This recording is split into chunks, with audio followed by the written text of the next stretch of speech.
To a serious subject right now as we revisit the Colorado movie shootings. The suspect was in court and will be back in court next week as well. James Holmes made his first court appearance. He looked disheveled. He seemed emotionless.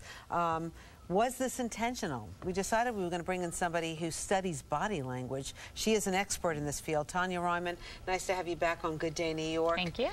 Walk us through. What did you notice that James Holmes was doing yesterday in court that maybe was a red flag in your mind? Right. Well, recognizing first and foremost that the environment plays such a major part in how he's going to portray himself. But everyone's thinking, oh, you know, he didn't have many facial movements, not much of an emotion. Really, when you start off, he's kind of flat. You see there's a flat affect. But there's a couple of times that he really does lift his head and make some bizarre facial movements. He lifts his brows, widens his eyes, almost in fear when the judge starts to talk to him.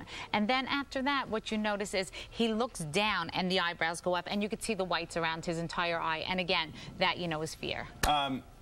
Question for you. What's deliberate and what's not? Because I've got news for you. Rosanna, me, any of the stagehands, you, we can sit there and say, you know what? I'm going to look crazy as a bat right now. I'm going to stare randomly. I'm going to keep my eyes open. I'm going to set up my insanity defense. Right. What was controlled that we looked at, and what do you think was uncontrollable, if you will? Well, there's two things. First, you can't feign absolute fear, because what happens is it's something that automatically goes through your mind and your eyes widen. If somebody is trying to feign it, you won't see the whites around the entire eye. Here we don't have a baseline for him. We've never watched him before, so we don't know what his normal behavior is. We can see that it's erratic, that the movements don't make sense, that he doesn't have any hand gestures, or I shouldn't say hand, but arm gestures. There's no movement, and he doesn't make eye contact with anyone. So he does two things. The first thing is the fear, and then the next thing is when the judge tells him what he's being called out upon, he takes this very deep breath in,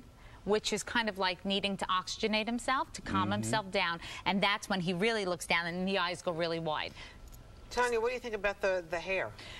Attention. I need attention. I need someone to pay attention to me. That's typically when someone does it that outrageously, they're crying out for help, asking, look at me. Tell us a little bit about your background. How do you know these things? What cases have you worked on? Well, what I do is I study everything from evolutionary biology to psychology to anthropology, and you take all these things and you put them together, and then you're looking for cues and clues that go into groupings, not just one thing, which is why in this situation it's difficult to make any true assessments until we see a little bit more of him. What we do know is when you do widen your eyes like that, that's indicative of fear. But you know, we've all joked in the past about people who seem to have crazy eyes. Right. Anything we could have picked up from his behavior in the days and weeks before where someone would have looked at him and said, that guy doesn't look right?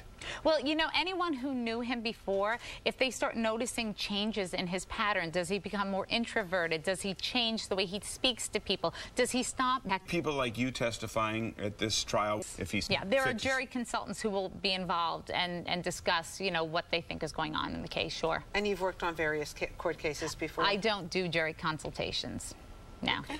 Tonya Reiman, thank you so much for being on Good Day. Thank you very much. Thank you. Appreciate it.